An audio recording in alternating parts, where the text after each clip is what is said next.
We are live, but not live. You know what I mean? We're recording. Hey, welcome to Residing in North Idaho. And I need to plug this real quick. We are a full service, full-time realtors in Coeur d'Alene, Idaho, serving all of North Idaho with any of your real estate needs. All right, enough of that. Let's jump right into the podcast. We have a very special guest today. I'm excited to have you here. This is Sam Rogers. He owns 3 businesses in town. Yeah, part owner of 3 businesses. That's quite a bit. It is. So we're going to unpack all of that. Some of them, well, they're all pretty cool. We've used 2 of them, actually. Yep. Haven't used the 3rd one yet, but we probably will at some point. Yep. So we're going to jump right into that and kind of see where it all goes. How did you end up here? Yeah, so I grew up in Montana. Oh.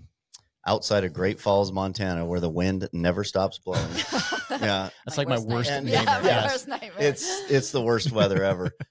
But a cool place to grow up. I mean, nonetheless, grew up out of town 10 miles, and we had 130 acres with a creek running through there. Dude. Now that's a dream. Yeah. And so, I mean, yeah, I grew up, we had a creek with tons of huge trout coming through the property. So I was fishing all the time out there. We had horses. I had a little motorcycle. What was it like So hanging out? the only thing I needed was a brother. Oh. I had 2 sisters. Yeah. So I was traipsing around alone a lot. What was it like living next door to the Dutton Ranch? Yeah, right. Because that's what it sounds like. Yeah, it wasn't that beautiful Okay. outside. Yeah, but it was a really cool place to grow up. And but when I graduated high school, you know, what everyone does in Great Falls is leave, you know, and they regret it later on in yeah, life, and I'm sure. Yeah, and if you don't leave, you end up shopping at Walmart at 2 a.m. That's a common theme there. And missing teeth? Is that Right. part of Yeah. it? There's, Okay, yeah. it's I have a good buddy who grew up there also. He lives down in Bozeman, Montana now. But whenever we see a dude in a wife beater with a mullet, we'll send each other a picture and we're like, Great Falls Walmart. I mean, it has a weird culture. But there's some beautiful people there, very outdoors, a lot of hunting and fishing, but then sometimes dives a little into the redneck side of that too. So it's interesting. But yeah, so I ended up going to college, and first thing I did was I grew up Christian, and I was like, I'm gonna do a missionary trip. So I found a group in American Samoa in the South Pacific. I went there, lived for 6 months. And that was a trip right there, going from Great Falls, Montana to the South Pacific, living in a place where most people didn't have cars and, you know, island pace. Everything was slow. Yeah. People would be like, yeah, I'll come by. When? You know, later this week. And they eventually would, but there was no like they didn't urgency. Yeah. Life isn't like we run it over here where everything's on a schedule and a time and you make appointments. It was just so chill. And that kind of changed my perspective on just, it was very eye-opening. And then I ended up coming back to Montana after that. And it was time to go to college because my dad was, you are going to college and you are getting a degree. I mean, it was a non-negotiable. Yeah. And so that's really why I went to college. And, you know, when people ask, what'd you get out of college? I'm like, I got really good at volleyball. That's what. All right. Yeah. And that's what, so, you know, it was one of those things. Had you ever played before college? Intramurals, messed around a little bit. Yeah. Used to watch high school girls volleyball because the girls were cute. Of course you did, yeah. And and it was like, I always thought it looked like a fun sport, but I grew up playing basketball, football, all the, you know, traditional sports. They didn't have boys volleyball in Montana. But when I went to college, I walked into a gym and there was all these grown men playing volleyball at a super high level. And I was like, what is this? And they were like, oh, this is University of Montana men's club team. We travel all over and play tournaments. Yeah. And there was a lot of international players, guys from Asia. There was European guys. There was, and they were actually really high level. And I was like, how do I get on the team? They were like, do you play? I was like, yeah. Right. Tons. But it was basically like I just wouldn't go away. I just kept showing up, and I was like, no, you guys like teach me. I'm going to learn. I'm going to be the best guy here. Just give me time. And so, yeah, it just became like that was kind of the driving thing. And, you know, I remember going all the way back to elementary school, like, they gave out awards. It was like, and I won this award for the most sports-minded kid. And I was like, I still have that thing. And I'm like, interesting. Because I only ever had one goal. What were you going to do when you grow up? I was going to be a professional at something, at sports. That's all I ever wanted to do. And so then once I started playing volleyball, I was like, I wonder if I can eventually play professionally at volleyball. And so started playing outdoor, first grass 2-man tournaments, then sand 2-man tournaments, started traveling to actually Canada in the summers, Seattle, Oregon, California. And it got more and more and more and more until, finally graduated college, got a 4-year degree. It only took me 10 years. It was very on and off. Like I would do a semester, take a semester off and work, do a semester, take, 5 credits. So it was I was in and out all the time. Eventually graduated. And what's interesting, maybe I shouldn't reveal this on a public internet, but my advisor at University of Montana, we get all the way to the end. And I was now the head coach of Loyola High School in Missoula, Montana, a private Catholic high school. And I was running their varsity volleyball program. And my advisor at University of Montana was a referee. And so he would end up reffing a lot of our matches in town. And so we knew each other really well. And so I get to where it's time, I go to him. I'm like, hey, I need you to sign off that I'm ready to get my diploma. And he's like, Sam, what course catalog are you graduating out of? Because I'd started in 1989 and now it's 1997, right? So I'm like, what are you talking about? He's like, you have to choose one catalog and that's your requirements to get a diploma. I'm like, what? Why didn't anyone tell me this? Because I'd just been hopping all over and going, I'll do that one. I'll do that one. No real advisement. So he's like, well, let's find the catalog that you're the closest in.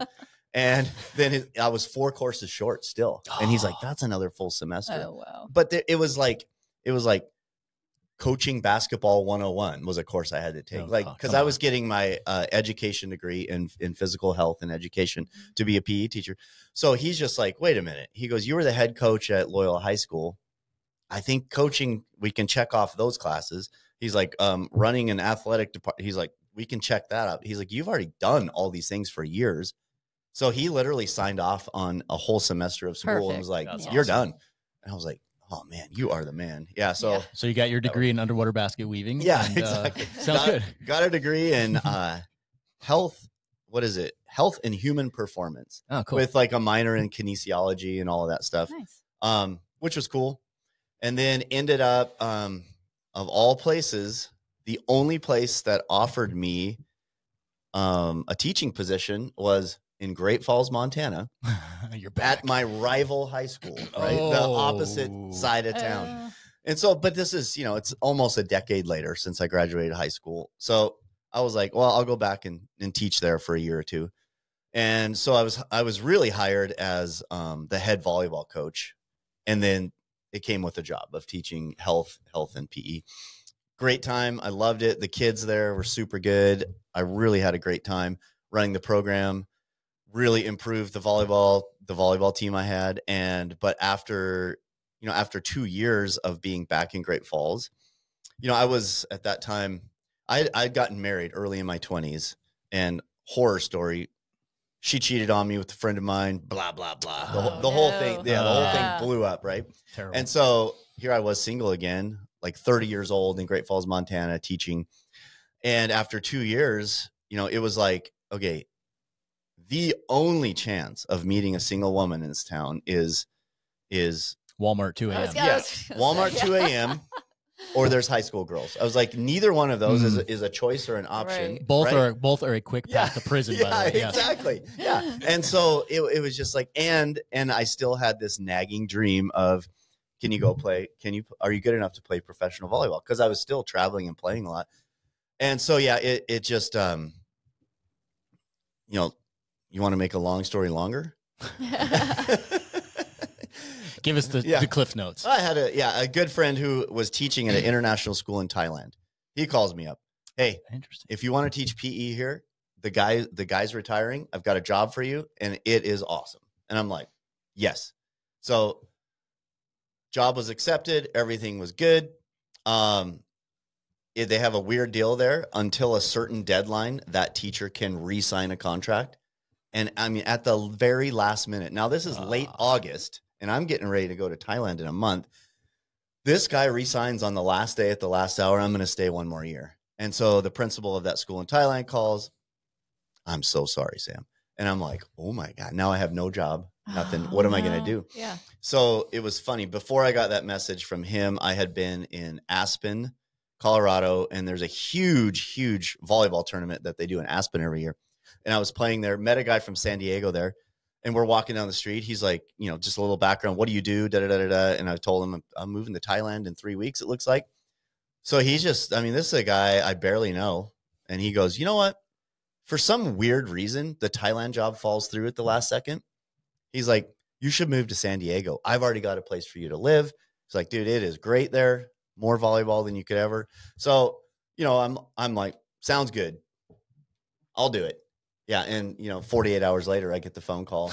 And my mom and dad are like, well, now what are you going to do, son? I'm like, well, I'm moving to San Diego in 3 weeks instead. Got a backup plan. And they're like, well, what are you going to do first? I was like, first, I'm killing a bull elk with my bow because it was early September now. Yeah. I was like, as soon as I kill an elk, I'm going to process that meat. I'm going to take as much as I can to San Diego, and I'm moving. And, you know, they were just like, okay. And so that's what happened. I hunted like 20 straight days, killed a 6-point bull elk, got the meat, drove to San Diego. And it's a very Montana story, bro. Yes. Right. And started and ended up playing. I did end up playing a lot of professional volleyball tournaments. I spent way more money than I ever made. Went into great debt being a professional athlete. But you lived your dream. Yeah. I mean, it was my dad had good advice because he was, as a young man, he was a bull rider and, you know, rodeo guy, became a veterinarian, great man. But yeah, he was just kind of like, you know, look, it's not what I would have you do, but you've got answers that are questions that need to be answered. Yeah. That's a good way to look at it. Yeah. He's like, go do it, get it out of your system, answer those questions. And then, you know, and then you'll just keep moving on with your life. He's like, otherwise it'll just bug you forever. Yeah. I was like, oh, good advice. So then met my wife, Kelly, on Craigslist. I threw an ad up on Craigslist because for a woman, this really? was before the Craigslist killer stuff and all that. Right? and before Craigslist was before the dating apps was all hookers. Yeah. It was, so I had 2 single buddies too. Right. And we were like, where do we meet good women? Right. At the bars, not the best option. And it was like, you see a cute girl at church, you go introduce yourself. Now you're the guy that goes to church to pick up chicks. So that didn't seem, you get you get a bad name for that. So I was like, Craigslist. I was like, dude, I've gotten jobs off Craigslist. I've gotten furniture off. Why not? Why not? Find a girl on Craigslist? So yeah, so I threw up a post like, I would love to see that ad. Yeah, I still have it. By the way. I can show it to you. So I threw up a post, threw up a picture of just like a stupid picture, making a funny face or something. And for whatever reason, my wife, Kelly, now we've been married 14 years this month. She's on her lunch break at work and just is like, clicks on Craigslist singles, Christian guy. And boom, I was like the only ad on there. I think. Yes. Slim pickings. Right. And she emails me. But what was interesting is I put that ad up the next morning, you know, I check, there's like 18 emails. And I was like, what the heck? And one of the requirements, of course, because I'm a guy, was you have to send pictures. And they all did except for one. Kelly did not send a picture. Yeah. But her response, and I still remember most of it, but it was cute. It was clever. It was smart. It made me laugh. And, you know, and I'm just like, oh God, please let her be good looking. Please. Right. I'm thinking great personality. Yeah. And so anyway, I email her back and I'm like, hey, you kind of missed one requirement of the response. There's no pictures. So this is how long this goes back. She sent me a link to her MySpace. Oh yeah. Right. Oh. This is pre-Facebook, Yeah. right? Her MySpace. And I got to see her pictures and I'm like, dang, she's super cute. So we went on a date and that's it. Here we are. Yeah. Dude. Got married like a year and a half later and 3 kids now, been 14 years. So I ran a painting company in San Diego after I quit teaching, because I think Seth and I talked about this before. The reason that I got out of teaching was, one, the system, especially kind of inner city San Diego. I was like, they don't allow us to teach the things that I think really matter in life. Yeah. It's like this curriculum, and every kid's supposed to fit in this box and move at the same pace. And let's say you're slow in math. You're not at the standards in math. Well, then you're delinquent, right? You're not a smart kid. Or let's say you're advanced. Oh, let's put you in special classes. When typically I just don't see education through that lens anymore. Yeah. It's much broader. It's much more individualized. And so it was that. And then seeing the pay chart. Okay. So here I was, if you get a master's, you get a bump to here. And then now you've been here for 35 years. This is the maximum you can ever pay. It doesn't matter how great you are. And it really doesn't matter how bad you are. Right. And I was like, just breathing, just show up breathing and you'll get a paycheck. Yeah. Where felonies. You come from a background in sports, and it's like, man, the people who worked the hardest were the most focused and were the most successful. The reward was much bigger. And that's kind of how the free market in business works too. You guys understand that, right? Absolutely, You crush it in real estate, you make more money. Yep. And so that it's so simple in my mind now, but it made sense. And this thing didn't make sense. And I just kind of got frustrated with that system. And I was like, you know what? I think I'm an entrepreneur anyway. So did you have a hard time stepping out of that? Because that's a common thing. From a first responder background, a lot of guys feel trapped by the pension and the consistent paycheck. Right. And they're, it's like, oh, I just do my 30 years and I'll get my pension. And it's like, that hangs over your head the whole time. And it's super scary to walk away from that. Like, yeah, I think this is where I'm kind of a weird outlier. Is it didn't scare me at all, because especially more than money, I value time. Yeah. And it was all going through high school. When I was in high school, I would go home and tell my mom, that was 7.5 hours of my life that I don't ever get back. And I don't see the value in it, Mom. I was like, I think you should homeschool me for an hour a day. I'll learn way more. And I can run around out here in the hills and do whatever.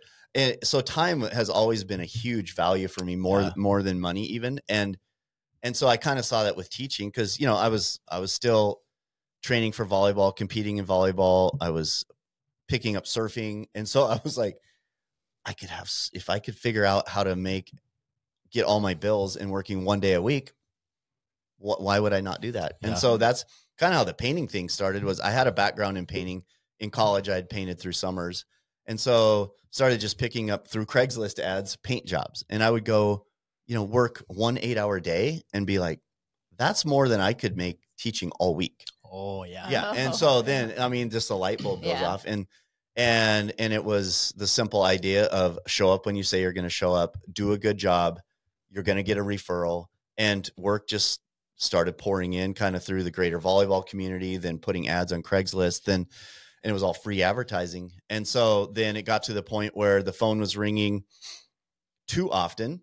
And so I hired a guy to help me paint, we hired another guy. And now I had a crew of 3 of us. And then the phone kept ringing. And one day I just was like, I was like, done painting, guys. I've got to handle the business side of this. Hired another crew, and it expanded it. One time I had 16 employees with my company down there, and was running the whole thing myself, but still had time to be with my family, still had time to surf for 2 hours a day before work every morning, still had time to do those things. And it was just that, those light bulbs go off incrementally, and it's like a path to trying to build financial freedom and a path to actually living the life that you want to live. Right. Yeah. Now, I'm not saying it wasn't stressful. It was stressful as heck every day. We know. Yeah, every step of the way, because you don't know what's coming next week, and there is no guarantee. But part of that, for people who, have a mind, an entrepreneurial mind, that's part of the adventure. And I kind of feel dead if I don't have the unknown in front of me. And whereas my wife is she's much more level, and she's much more calculated, and she's much more would like to know. She doesn't like surprises. She likes to know what's coming, and everything's planned. And so her and I, our greatest battles we ever had are over these two somewhat opposing mindsets. I was like, you can make plans all day long. Guarantee they change at the last minute. Yeah. So but I've gravitated towards her a lot, and she's gravitated towards me. So it works a lot. That it works dynamic, a lot better now. That's probably a really good. I mean, we have a similar dynamic, and I think that is really important in a spousal relationship too, but especially when you have a business together, and it's like, because there's that balance. I think if you were both one way or the other, it wouldn't work. I think you're right. And it is interesting because she's sharpened me up a lot on being way more organized, being way more scheduled, punctual, to-do lists, pros and cons, like all these things that I was always like, whatever. Sounds like me with Seth. I'm always like, we got to get on a system. We have to have this. I mean, he's organized with, like 50 Post-it notes, but Nope, that's how I am. But it's like, let's Post-it notes. Let's get this organized. I need to know what's happening. Like what I even need to be doing today. Just read the Post-it notes. Right. They're right there. Right. Yeah. But so I'm going to get to your question. How did I get to Coeur d'Alene, Idaho? Yeah. So after let's see, Kelly and I got married in 2009. And that's when I really started building the paint company, and all the way. But about 2000, for about 5 or 6 years, I didn't come back to Montana and bow hunt. And it started really, I mean, honestly, it's really started wearing on me. And I'm like, what am I doing? Like that's a huge part of me. Yeah. I grew up doing that from the time I was a little kid with my dad in the woods. And so, and also that was about the time that Cameron Haynes started dropping a lot of YouTube stuff. Yes. And I was watching that and you're like, I gotta go. Yeah. I was like, I'm going back every single year. My wife's like, you're what? I was like, yeah, you don't know it, but you married an outdoorsman and a hunter. Like, sorry, starting to spring this. She's like, you didn't put that in the Craigslist ad, dude. Sorry to spring this on you a little late, but I was like, so thank God I was running my own business. And so, the first year, I think I went back for like 8 or 9 days. The next year was 2 weeks. The next year, until the last year before I moved up here, my buddy Steve and I, who's a business partner here now, we came out, we hunted 23 days in Montana before we killed 2 6-point bulls on the last day, the same day. And then, but it was, and that's a hard thing too, is when you have little kids, a wife. Oh yeah.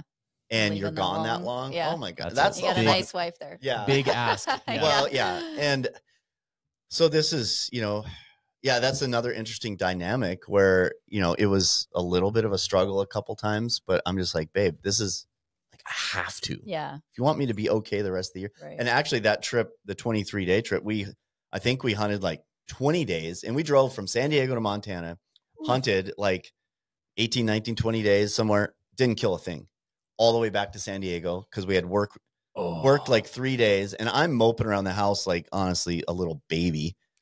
And because I didn't do what I went to do. And my wife is like, she goes, you want to go back? And I was like, I do. She was like, go back. One condition. If you don't kill something, you had better not come back here with a bad attitude for the rest of the year. She was like, that's the condition. If you can promise me you'll come back and be positive no matter what happens, go. I'm on the phone with Steve 2 minutes later. I'm like, dude, tomorrow morning, 4 a.m., pick me up. We're leaving. He's like, what? Kelly said it's fine. I'm like, she said it's fine. Like, yeah. Nice. So we drove all the way back up. And on the second day, killed 2 elk and then back to San Diego. It was, Perfect. it was crazy. Yeah. But I mean, that for her to be okay with that. Yeah. And we had little babies at that time. That's a big deal. So it was like the stuff I've put her through. She's a saint.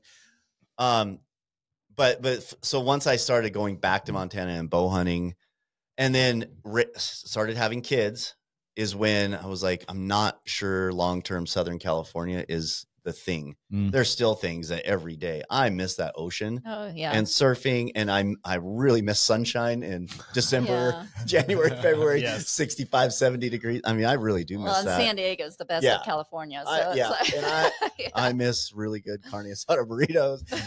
There's things, but I was just like, long-term, I don't think I want to bring my kids up here. Yeah. And you guys probably experienced it. Like when you move to Coeur d'Alene, Idaho, your neighbors come over and meet you. Yeah. People shake your hand. They look you in the eye. They ask you how you're doing, and they actually care.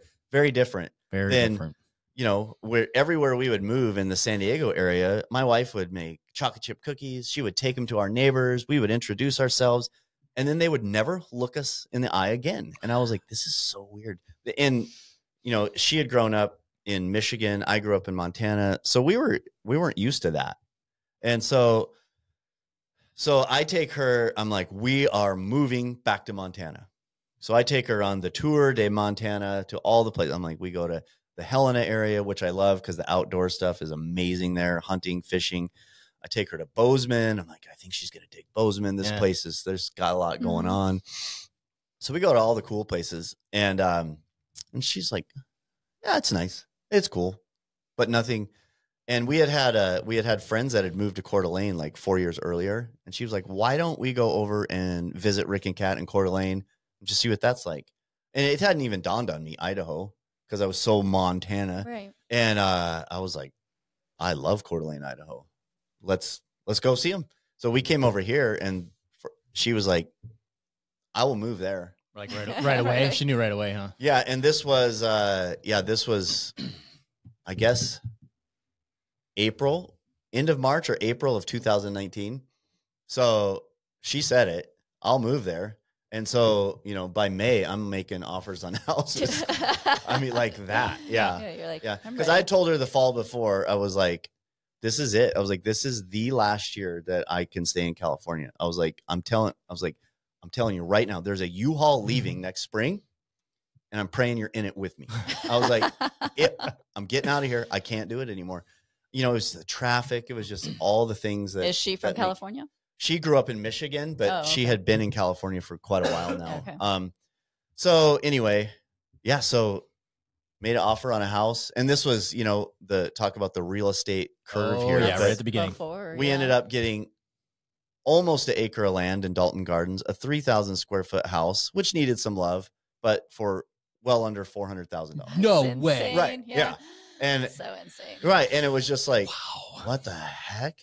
Yeah. And just for reference, that's like eight or 900,000 right. these days for sure. And what's weird is even at that time, I'm like, gosh, should we really be spending almost $400,000 on a house? Like we moved here like a lot of money, too late. Yeah. And 1 year. Yeah, it just went parabolic after that. Yeah, and now, I mean, and that neighborhood, we love it. The people, all our neighbors are awesome. Yeah. Dalton having a giant yard is amazing. And you can shoot that bow there, huh? You got I got about 60 yards in my yard. I gotta come. Yeah. I need to come over. Yeah, we'll get you up there as soon as the weather gets nice. And so that's great. But so, and since we've been here, neither one of us, there's things we miss about San Diego, and it's mostly the weather for my wife. Yeah. And for me, it's mostly the ocean. But her mom and dad still live down there. They retired from Michigan to San Diego. Okay. And so we can fly in, you know, direct flight on Alaska Airlines or on Southwest. Boom, straight there. It's 2.5 hours. We're in the house. 4 hours later, I'm in the ocean. I mean, it's crazy. That's nice. Yeah. And so a free place to stay. They take care of us. And after about 7 to 10 days, I'm ready to I want to go home. Yeah. So it's a nice little winter getaway, but I don't have to live there anymore, which is awesome. Yeah. Yeah. That's good. Good call. What are you going to say? I was just going to say, so you moved here in 19. Yeah. 2019. Yeah. June 2019. So yeah. Okay. So you have in that time started 3 businesses. Yeah. So you have a problem. Yeah, sir. you have a problem. When I left San Diego, I had hired, it's a guy I had gotten to know really well. I had hired him as the general manager of my painting company. And I was just going to take a monthly paycheck. He was running the whole thing. We still had 14 to 16 painters working for us. And we had built a giant referral network through the real estate, all our real estate connections down there. I mean, and real estate was popping, and it was just like, they would refer us, and we did our part. We showed up and did a really good job and really built a great reputation there. So he was running it, and everything was going amazing. And then the China disease hit, COVID hit, and overnight, you're non-essential. Painting's not essential, right? You know, that was such a mind trip for me. I'm like, it's pretty essential for the money it provides for all these families. Right. You know? Exactly. And it's a majority of being outdoors, right? Right. Yeah. Mostly outside. Yeah. I mean, that was the thing is like, we can't show up to a house and be outside and paint the outside of a house? Right. Are you crazy? So it was really interesting. So, but after a few months of that, all your employees are gone now. They had to find a way, and then the guy running my company, he was like, I'm out of here. And they moved to Arkansas. And so all of a sudden that company was dead. I mean, just like that, this thing I had spent so many years building and I thought was kind of a semi-retirement. So all I really, really knew, what business I really, really knew well, was building a paint company, but I didn't want to. I was like, I do not want to do that. So I had called maybe 5 paint companies in Coeur d'Alene to come give me a bid to paint my house. No one came. Wow. I mean, one company answered the phone and he's like, I'm booked out for a year. Yep. I won't even come look at it. I was like, so for me, a free market guy, I'm like, boy, there's some money to be made in this town. Yes. By painting. And so, we launched Bullet Painting, just like that. But it was interesting because my good friend Steve, the high-end product photographer, he had built websites. So he built all the back-end stuff of the company for marketing and branding. And you guys probably see our bright blue trucks around town. So we decided, let's make them loud and noticeable. And so that's what he did. He did all that design and everything. And so what took me about 8 years to do in San Diego, we recreated in about 90 days here, just really building the groundwork of a business. And we just hit it right here too, with everything that was happening. There was such a need for anyone in the trades who would answer the phone and then show up and then do good work. It was like, and that's, my whole philosophy in business is answer the phone or return phone calls. It goes far. Respond to people, be polite, and then actually do what you say you're going to do. That's it. It seems, it's so weird because it's not a hard formula. Right. I mean, you guys do it in real estate all the time. Yeah. It's not a hard formula, but it seems like it must be the hardest thing in the world to do, because to get a phone call back from someone is like, how do you guys do this? And so I don't know. I think it's also the way that probably a lot of us were raised. Is your parents were, my dad and mom were very much like, yes is yes and no is no. If you say you're going to do it, then you do it. Yep. There are no exceptions. And the only way you don't do what you say is if you died on the way, right? That's how I feel. Yeah, you die on the way. Of course, I'm not going to show up that day. That's a good excuse. Right. But besides that, it's just, and I think it's just personal integrity. We run into that a lot with real estate agents here, believe it or not, like inability to communicate. They don't answer their phone, and we're, as another agent, calling because we're trying to do a deal with them. And it's we're trying to sell the house they have listed and they won't return a phone call. It's like, how is this person trusting you right now? Right. It's really because frustrating. they're representing their buyer or seller. Exactly. It's like, I don't think, it's like, do these people not realize how incompetent you are or whatever? It's frustrating. There are plenty of good agents out there too, but no, it's the same. And it's the same in all the construction trades. I'm like, I've found that out in the sauna industry since we've built Symmetry Sauna. There are 2 or 3 other companies in the United States who are doing things the right way. Yeah. That's it. That's who we compete against at a higher level. Crazy. Yeah. Because, but there's a lot who you can't get customer service. You can't get anyone to call you back or take care of when something goes wrong. I mean, it's just really, it's interesting. It's across the board. So I've kind of labeled it now. It's a human condition more than just a niche of businesses. It's, and this is what's so cool about meeting you guys here is I feel like, when Seth and I sat down the other day, had coffee, it was like that human connection. Yeah. Like 2 hours later, I was like, yeah, exactly. Right. It went fast, but I was like, this is a person I can relate with, similar values, business values, the same. And I've found that a lot in the Coeur d'Alene area. Do you feel like, so I came from the public safety world, so I didn't have that experience in California. I wasn't around that, but do you feel like Coeur d'Alene has a higher density of people like that than anywhere else you've been? Yes. Yeah. Me too. Yeah. There's a lot. I mean, in Montana, there was a lot of the same. I kind of think Idaho and Montana are one giant state a lot of the time in my mind. Very similar. Yeah. Very similar. But yeah, there's just and I honestly, I think it's the old way of life, if you want to put it that way, is where, you know, the old cowboy way of life is like, no, you said you're going to do it. You're going to do it. And I think there's a lot of that still, that just older mentality and just a lot of integrity is ingrained in people.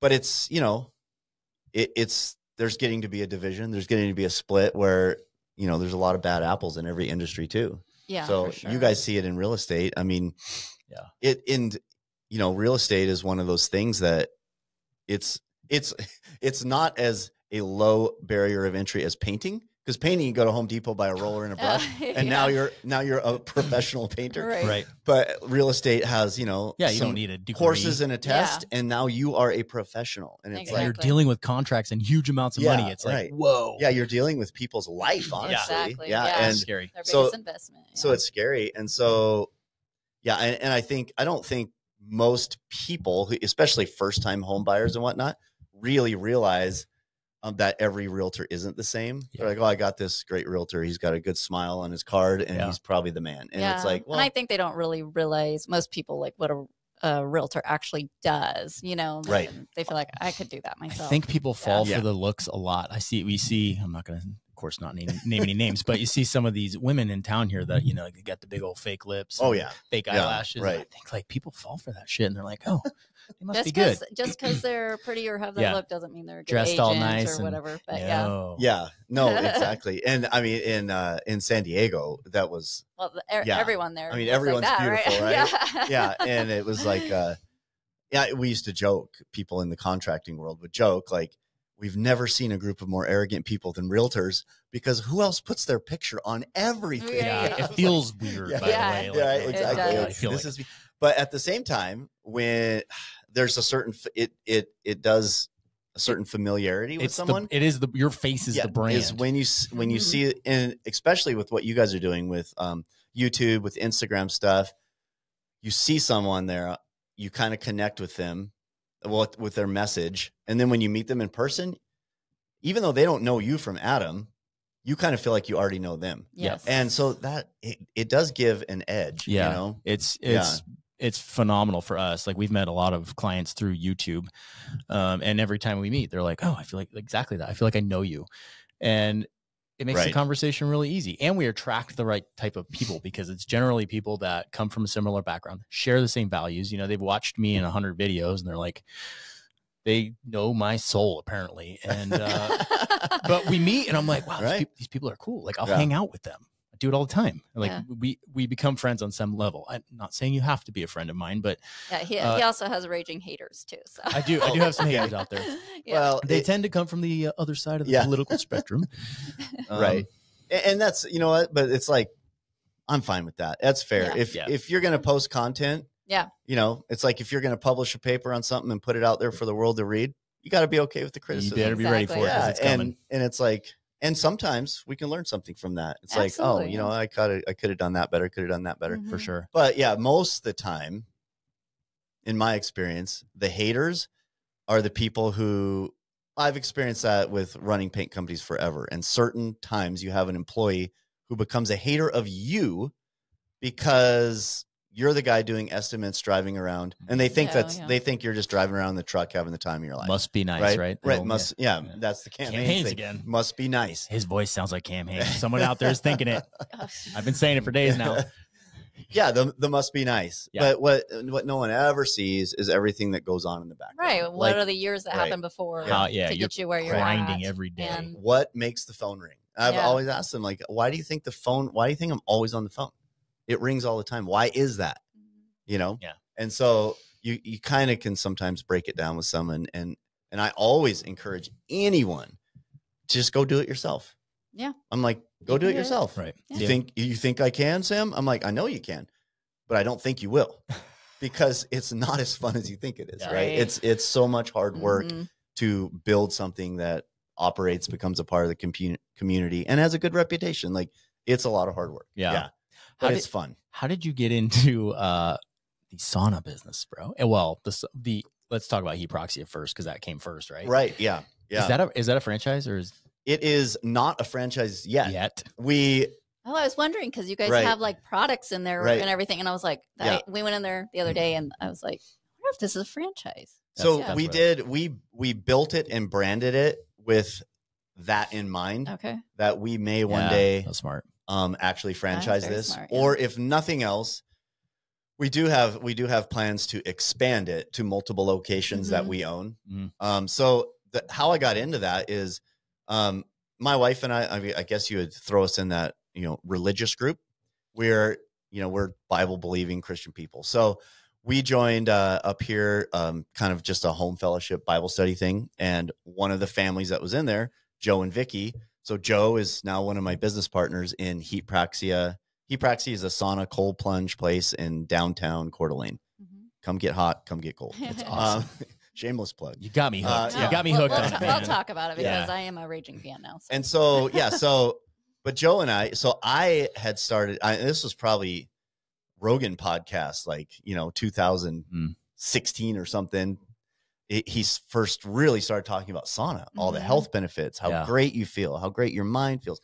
And so I found a sauna, started sitting in it. And sure enough, I was like, man, I don't know if it's doing all those things inside my body, but I sure feel better. Yeah. And a lot of inflammation, joint pains, just makes you feel so good. And mentally you feel, I call it like a kind of a low key buzz. You get sort of just like after a really hard workout, you feel so good. Yeah. Dopamine, all the good stuff. So and then when we moved up here, I joined Peak Gym, and Peak Gym is awesome. They have saunas. And so I was in that sauna, all the time. Yeah. And so I met Joe from our Bible study group, and he was the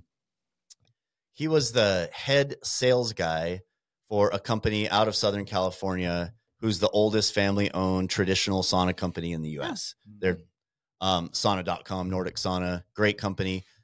And so, but he was running all the national sales for them. And then he was selling, I think, for another company too. But anyway, he's a great sales guy and a great kind of CEO type mentality. But we're just talking about sauna, this, sauna, that. And I'm here on the guy who uses a sauna end, and he's on the end of selling saunas. And so he had helped a lady in Southern California. She was going to open up a bar studio, the bar fitness studio. And Joe knew her and he was like, you know what you should do? Open up a sauna studio. And she was like, what would that look like? So he's like, here's my vision. You're going to have 6 or 8 saunas, private saunas in a place. People are going to pay a membership or drop-in rate to come and sauna. She was like, you think that would work? He was like, I really do think it would work.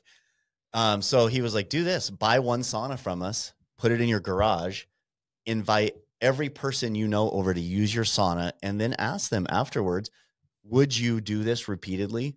Would you pay to do this? And it was like 100% across the board. The feedback she got was, if there was a place to go and do this, I would be a member. Yep. And so she opened up a place called the Sweat Shack, and she has now multiple locations. Super cool little business, but Joe helped her design it, build it. And so Joe and I were, having coffee up here one day, and I was like, hey, do you think that Podunk, Coeur d'Alene, Idaho is ready for a business like that? And, we talked about it over several meetings. I was like, the only risk is, are we dense enough population wise to support the business? I was like, because the narrative of sauna health benefits and cold plunge, it's getting out everywhere, and I was like, and every dude from my age and under listens to Joe Rogan. Right. And, Dr. Rhonda Patrick, and is anyone who's into health and fitness now is aware of the benefits and how good it is for you. So, being the optimistic idiots that we are, we emptied our savings accounts and built Heat Praxia. And this is like, you asked, I don't suffer from a lot of fear of failure, because I'm like, who cares? Right. I mean, that's what Joe and I were like, if we got that space down on Sherman, we got the lease. Yeah. And so we were like, we're going to build Heat Praxia. And if it fails, we're going to make burritos out of this space. We're not losing the space. It's great so awesome. Location. Yeah. And so we were like, but we just thought it would work. And honestly, we weren't real smart about it. We didn't do any demographic interviewing. We didn't do any research. We were just like, we think this is the time. And everything pointed that it was, and it would work. And so we did it. And And it's going great. I mean, you guys come down now all the time, and yeah, I just what joined. do you think? So Friday will be my 2 weeks, and I go 6 days, and only 6 days because you guys are closed on Saturday, right. which we need to talk about. We're going to talk about that. But it has been really great for me. I mean, he cold plunges in the river, and I've done that a couple times with him. And right, that's hardcore. Yeah, it's okay, but now I'm spoiled. It sucks having a sauna to go in. Yeah, I have some health issues I'm working through, so I wanted to start cold plunging and doing all that. And we actually have a sauna here, but it only gets to like 120. Oh, really? It's an infrared. Okay, so it's, yeah. Sweat, but it's not the same. So, but barely. Yeah, but barely. Right. So, and honestly, I've always with Heat Praxia, I was like, I don't know, like whatever. And then our friends took us. Okay. And they're Big John from the archery shop. Oh yeah. So I he love took that guy. us. Yes. And like halfway through it, I was like, okay. I look at him, I'm like, we're getting a membership. Yeah, it was non-negotiable. It was non-negotiable. It's pretty amazing. Just the like I said, how good you feel afterwards. And then that allows me to cold plunge because I know I can go get in the sauna afterwards. And then the effects I'm having. So I go early and then I work out after because I know you shouldn't work out first and then sauna and cold plunge. So I do go before, so I go at 6 a.m. And then sometimes I feel so good, like almost like I'm on pre-workout, that I almost have a hard time working out because my heart's like I'm just like feeling jacked. Yeah, you're jacked. Yeah, you feel so awesome. like even today, like I went and I was like half my workout I had my sweater on because I couldn't warm my body. Right. Yeah. It feels amazing. So that's awesome. You know, the difference between infrared saunas and traditional saunas. So we have all traditional saunas. We had access to we could have put anything in there that we wanted, but we wanted to do traditional saunas, higher heat, and really do the traditional Finnish sauna experience where you get to loili, which is pouring the water over the rocks and have the steam. And so the reason we did that is like you guys' experience with your infrared sauna, it only gets up to 120, maybe 130. Most will max out at about 140 degrees, 150, maybe if it's a really good one. We are manufacturing one that will get up to 170, but at that point, but still it's not the same.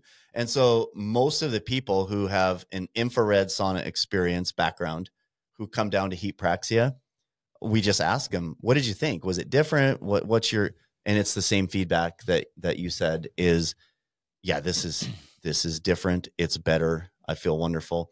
And when you really break down, we don't have to get too deep into the science of sauna, but it's heat stress.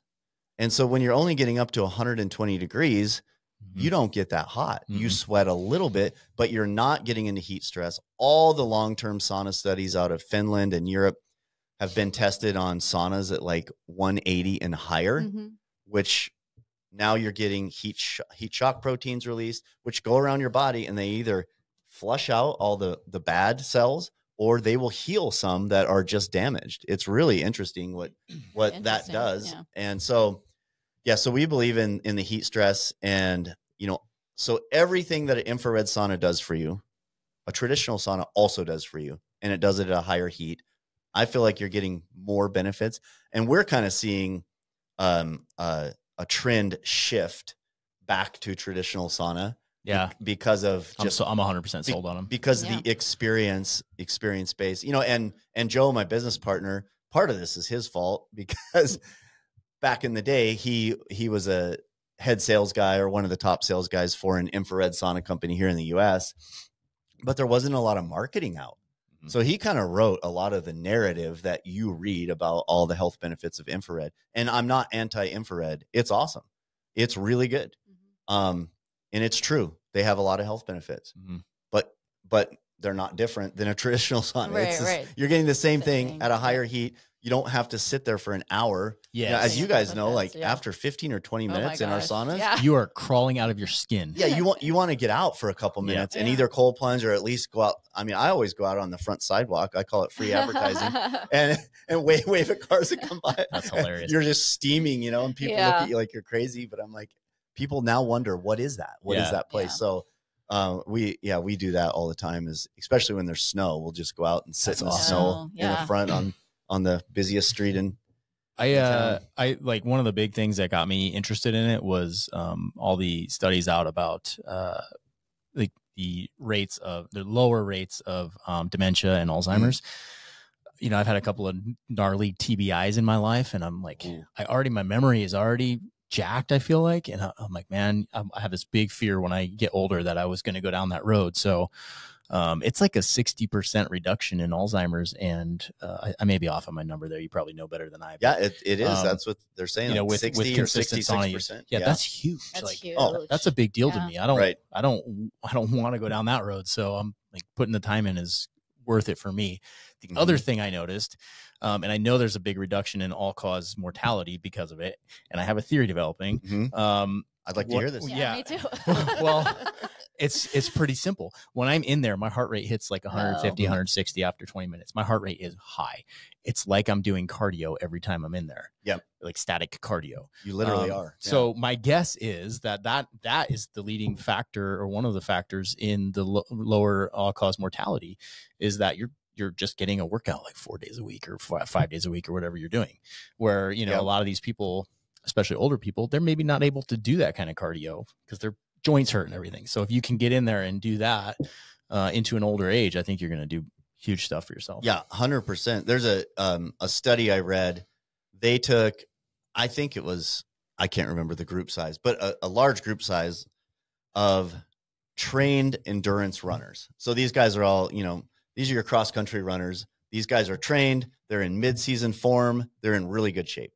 So they put them on a treadmill and they have them run to exhaustion, and they time how long to exhaustion. Well, you know, I think they kept increasing the speed, increasing the steepness of the treadmill until they just failed. And so then, God, that sucks. That's right. I don't want to take part in that study. No, but you have so each guy had his time to exhaustion, right? And then the only thing they changed on their training protocol was after their run, 30-minute sauna. Did it for a month. Across the board, 32% increase in time to exhaustion. That's insane. And this is like, okay, high-level sports, you're looking for a 1 to 2% advantage, right? And so the results were, and it's more than just the cardio. You're getting, it's the way your blood moves through your body too. The efficiency with which your heart pumps. You know, that's interesting because we gave blood this week, and it really made me fatigued. And then I read that sauna actually helps you to recover from giving blood. Oh, nice. Yeah. I didn't know that. Yeah. That's cool. Yeah. I thought that was cool. There's so you need many to go things. drop some pamphlets over at Vitalent where the blood donation. Well, one of our, before we opened, when we were under construction, there's a guy, he's a chef here in town. He walked up the street. His name is Derek. Hey, Derek, if you hear this. And he, you know, he was like, what are y'all opening here? And I was like, oh, it's going to be a sauna place. He was like, oh, my wife has roots from Finland. She grew up with sauna.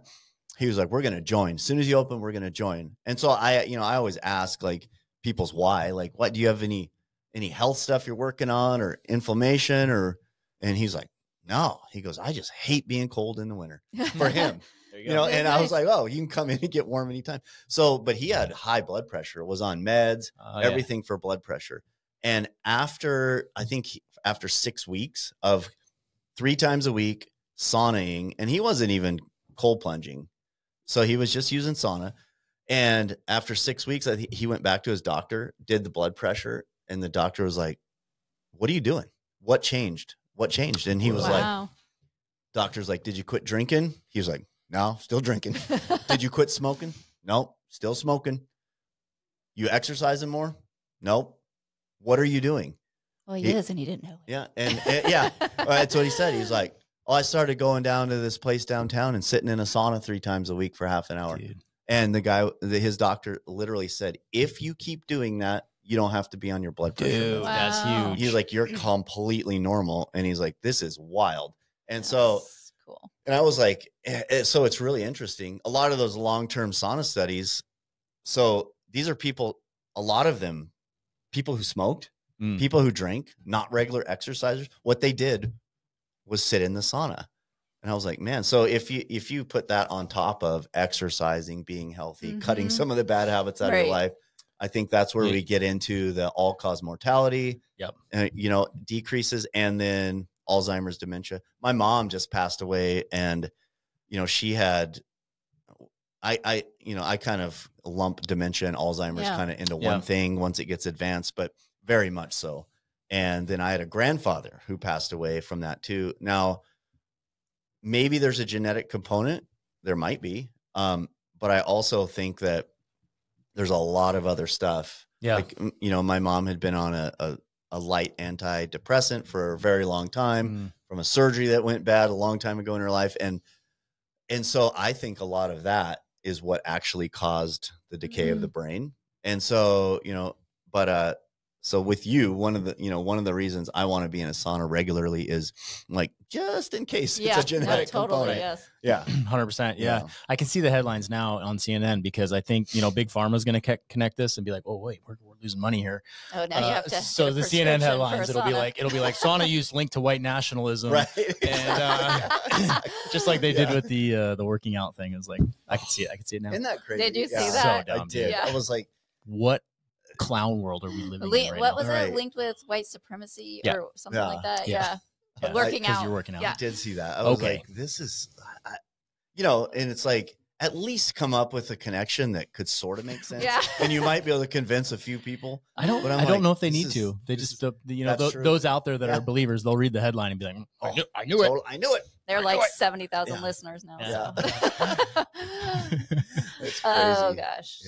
Yeah. So I'm hooked, and I didn't want to like. I don't know why I didn't. Yeah, I didn't want to like it. I felt like it was like I felt like it was too bougie or something, and then you know, so I'm getting in the river. Fuck that. It's, you know, it's free, right? But now it's like, oh shit, yeah, it's really good. I have a doctor over at Northwest Integrative Health. Well, that's where we go. Dr. Rebecca, and so we see. Oh yeah. Oh really? Yeah. She's awesome. I love that. Yeah. I love that lady. But I kept telling her, I'm like, Rebecca, you got to come to Heat Praxia. Yeah. I'll like, tell her. I'll pay for the first one. No. And so then the other night, my wife and I went down to sauna, and there's Dr. Rebecca in the front. Yeah. Dude, and sweet. I was like, oh, you're here. I was like, what do you think? She's like, oh my God, Sam, it's unbelievable. Like, and I was like, what? She's like, I was like, what took you so long to come? And this was like maybe her third time. And she's like, I knew I was going to love it. Yeah. She was like, and I just, you know, now it's another thing I got to do. I was like, oh, I get that. Yeah. But so I was super happy to see her down there too. Awesome. Yeah. Oh, that's cool. Yeah. I have this full vision of like, we upgraded to the family membership. So I'm going to be like, I want to bring clients and like business people in there just because I think it's a great environment. Mm-hmm. When you're in the sauna, it's like they're trapped in there with you and there are no distractions. You can't bring a phone in because it gets too hot. Exactly. So, it's like, it's the most mental clarity I have, distraction free. So it's a great way, I think, to connect with people. So, well, and also like it makes you feel so good. And then you want to share that with people. Right. So, you know, instead of like, let's go get coffee. Hey, you want to go to the sauna with us? Like, I think it's going to be great. I like sharing things with people that like, you know, that are cool and make me feel good. Like, I mean, cold plunging doesn't feel good at the time, but afterwards it does. Afterwards, and jujitsu, you know, it's a toss up. Sometimes it's good, sometimes it's bad. But this is easy. It's like that's an easy sell. Like, hey, let's go get hot and sweaty together. And the guys are like, no, but it's you know, this is one of our evil tricks at Symmetry Sauna and Heat Praxia is when we have a customer, client, whatever potential business partner that we want to have a meeting with. First thing we do is go sauna, right? It's genius. Get them all loaded up with dopamine and just feeling good. And then I can sell them anything. That's genius. Hey, maybe that's what we'll do from now on when we have a potential client to sell a house. Hey, come to Heat Praxia with us before we go over. But I do think it puts everyone in a very good and positive mental space. And you can really have just clear conversations after that. Yeah. And that's kind of what we just kind of want to share our vision with people. But so that was how we got into Heat Praxia, and now we have a new business. And so we were like, man, there's a lot of people who come to Heat Praxia for a visit, tourists or people who live a little bit out of town, and it's just not feasible for them to be a member of Heat Praxia. Mm-hmm. Would they want a sauna at their home? And so this was the question, and many people, it's a yes. And so, you know, the staff at Heat Praxia is trained to, if someone's from out of town, to ask, what did you think? you probably wouldn't want something like this at your house, would you? And a lot of people are like, yeah, I would. Call Joe, Sam, Steve, call one of the guys at Symmetry Sauna. So we first started out calling it Northwest Custom Sauna. And then all of a sudden we're selling saunas in San Diego and Arizona. And people are like calling, you only do the Northwest? It's like, no, we'll sell you a sauna anywhere. So we decided to do a rebrand to, Symmetry Sauna, which we like. I think it's a nice name, but choosing a business name is not it's like it sucks. So we did all these brainstorming sessions with a million names. But that was a good idea because then it's more scalable. I like it. More scalable. And so, and then we just, honestly, we launched it like 7-8 months ago, but we really launched marketing like 4 weeks ago. We actually were like, okay, we're going to do some Google ads. We're going to do this, launch an actual professional website. And I mean, the response has been overwhelming. Here we go. Yeah. Nationwide, like people are calling from everywhere. And then what we've found, and Joe already knew all this, but it's confirmed it for me, is there's maybe 3 other sauna companies who do what we do. Like if you want the coolest sauna ever and you have the money to pay for it, we design it, build it. We can send installers to install it. And it will be it's very custom. It is your thing, unlike anyone else's. There's a couple companies who do it and do it well.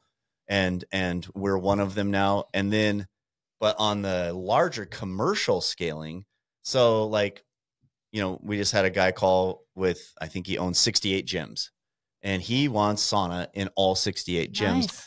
Who can do it? And that's what he was like, it looks like you guys are the only ones who can do a project at this scale. And we're like, I think we are too. I'm sure if you search high and low, maybe someone will do it, but it seems like there's no one who can scale to do the large commercial projects too, as well as, just, and just so people know, we have stuff in the budget range all the way down to the $6,000 to $8,000 modular saunas that are really nice, all the way up to, we just did one that was $100,000 sauna build for a guy just south on the lake here. And it's amazing though. Is it big?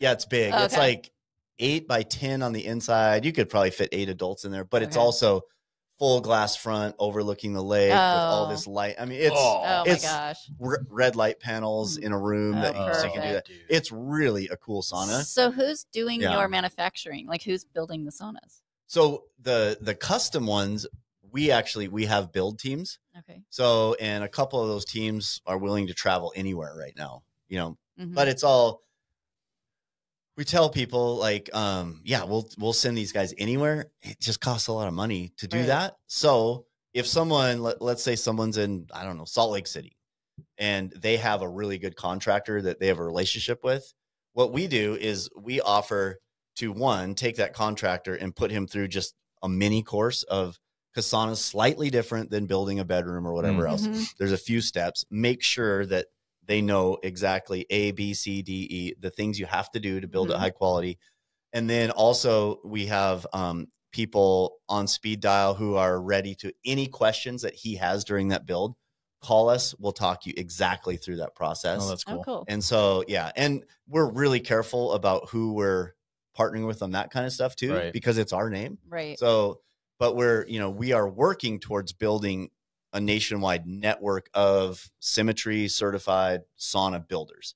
There is someone in your area that's our person, and we'll have them come build the thing. Dude. So that's where it's headed. Do you also sell kits? Yeah, we do. Yeah. Yeah. We call those a modular sauna. Okay. So it would come shipped to your house, flat packed. The walls are already pre-built. You stand them up, screw them together, get your electrician to wire the heater in, and you're ready to go. Oh, that's cool. And some of the stuff now that we have access to, they're beautiful saunas, beautiful modular saunas. We have, and this is all of this has really nothing to do with me. I just talk a lot. Joe has wonderful partnerships with people, worldwide, who are in the sauna industry. If you want this special sauna wood, blah, blah, blah, we have access to just about everything now, which is amazing. Yeah. Dude, this is good. This is, once you get this dialed in, it's just going to free up more time for elk hunting, right? Is that the plan? That's the goal, right? Yeah. Is, that's for me. September is you just like book it out now. Yeah, I do. I'm gone a lot. But that's what I want to be. I want to be in the mountains. I don't want my cell phone to have service except for find some service, call my wife, make sure everything's good here. But I love, yeah, that's the thing. Okay. I hate it because I can't get a hold of her and make sure the kids are okay. I love it when no one can get a hold of me. Right. And I can just aimlessly wander around looking for help. Especially when you have so much going on. I imagine you're on the phone constantly and right. emails, and to be able to unplug and find the thing that you can unplug from that's so huge. Yeah.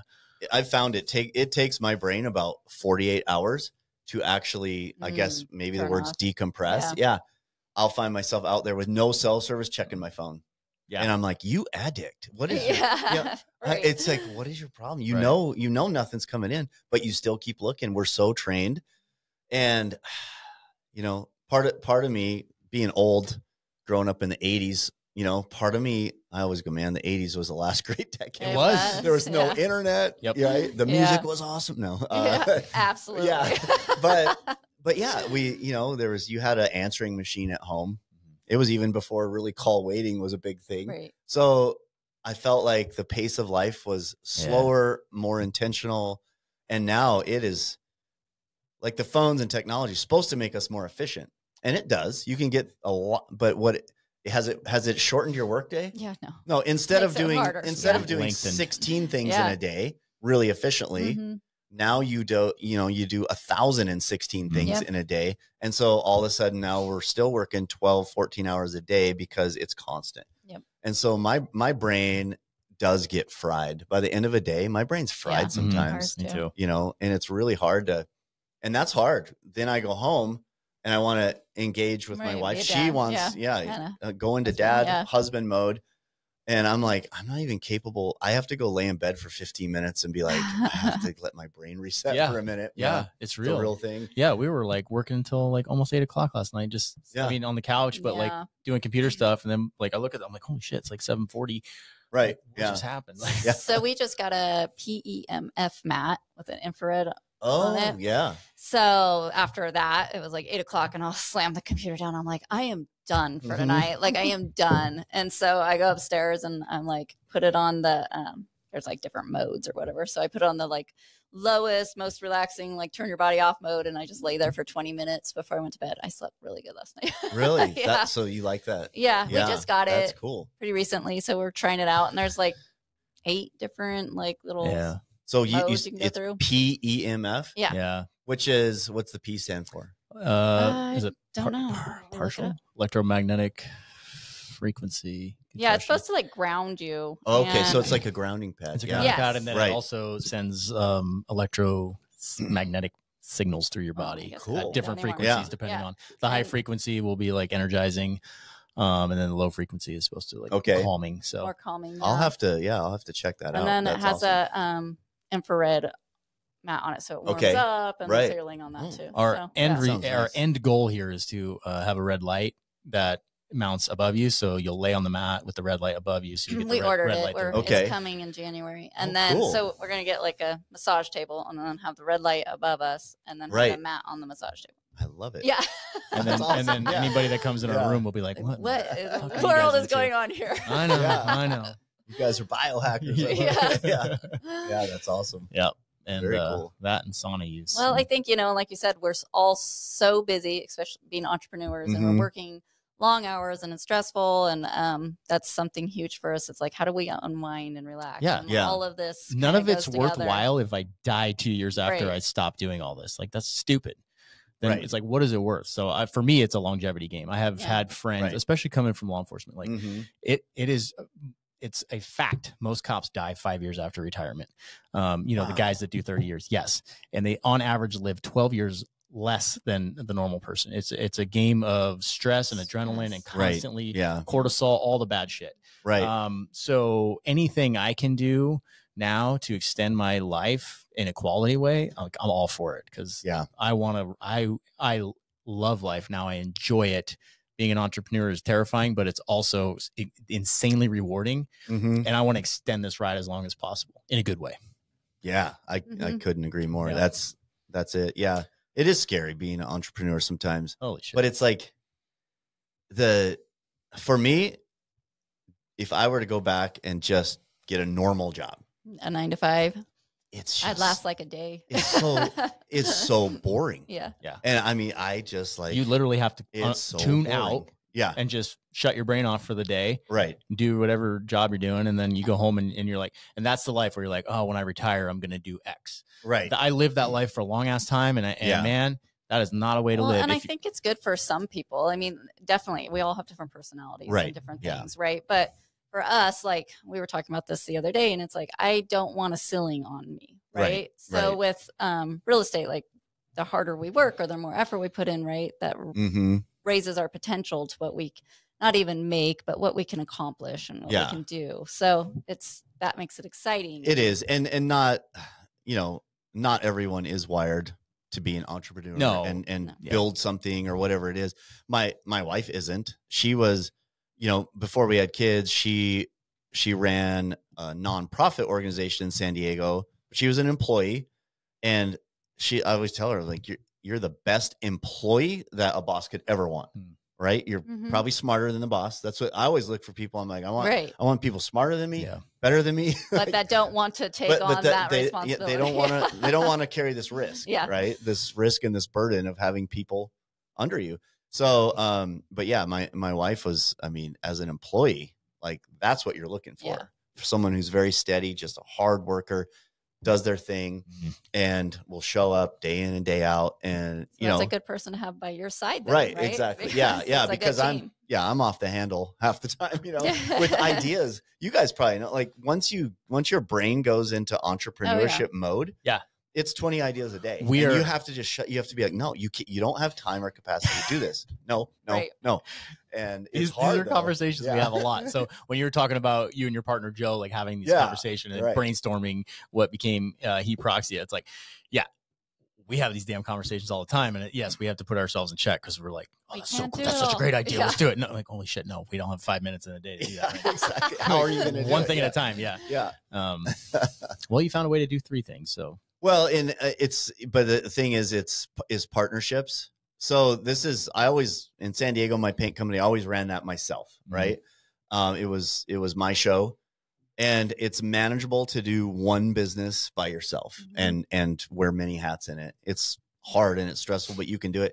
But then, so up here, Joe, Steve, and I are all equal partners in Heat Praxia. We're equal partners in Symmetry. We have one other partner in Symmetry. And then in bullet painting, Steve and I own it, but we have brought in now a third partner who's actually acting as general manager. So he has the job in bullet painting, because I mean, bullet painting in the last 2 years I've been running the whole thing, doing it, and it takes up almost all of my day every day. Yeah. And so then I would jump into Sauna world for an hour, and my brain became so distracted. So we Adam, a good friend and a great guy who has tons of trades experience, has come on as general manager. And what he's doing is each year earning a percentage of ownership until he's a good partner. Yeah. So we've structured it, I think, in a very good way, and it keeps everyone motivated. And honestly, looking at him, I was like, dude, you're going to be 100% in on bullet. So you're going to run it better than I was able to, because I was kind of getting torn in multiple directions. But yeah, I mean, I wouldn't be able to do anything without the team that we've built. And you kind of referenced that the other day, even in real estate, like you guys are in the process of building really a power team, a power network of tradesmen you can refer and partner with, it's huge. Yeah. Marketing. I mean, all these things, if we build these teams around us, everything becomes easier. And the other thing is it allows me to chase some of my other dreams. Like I can go bow hunting now in September, knowing that the whole thing's still going to be here when I come back. Right. Which is when I used to do it alone, I'd be like, boy, I sure wish, I hope I have a company when I come back, or something doesn't go. But that's, that was the thing. I was like, but I'm still going. Yeah. And if there is no company when I come back, so be it. We will start over and do something else. Yeah. I mean, there's just certain things that have to be non-negotiable, Yeah. Yeah. Yeah. Well, we are over an hour. We're an hour and 15 minutes into this. I know. It goes fast, doesn't it? Yeah, it really does. We will put the links to all of your businesses in the description so people can find you. We highly recommend Heat Praxia and bullet painting. I haven't had a sauna built yet, but when I do, I'll be able to recommend that as well. Yeah.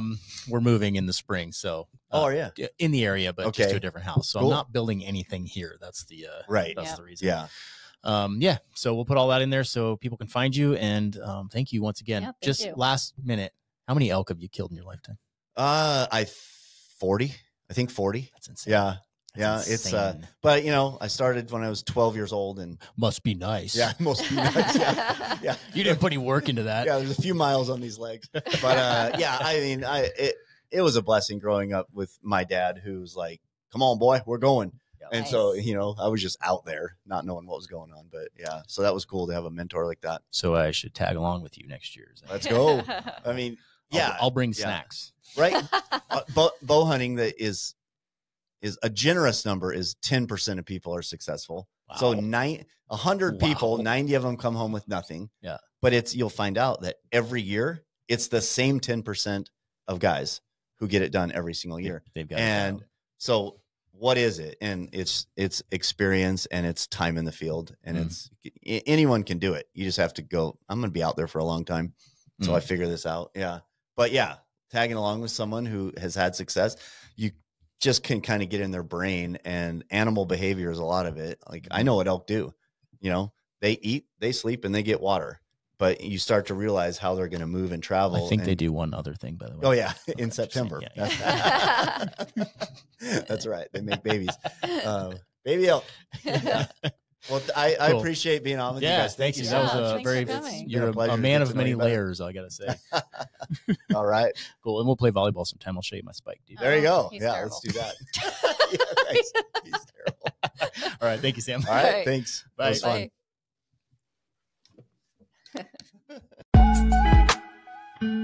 Bye.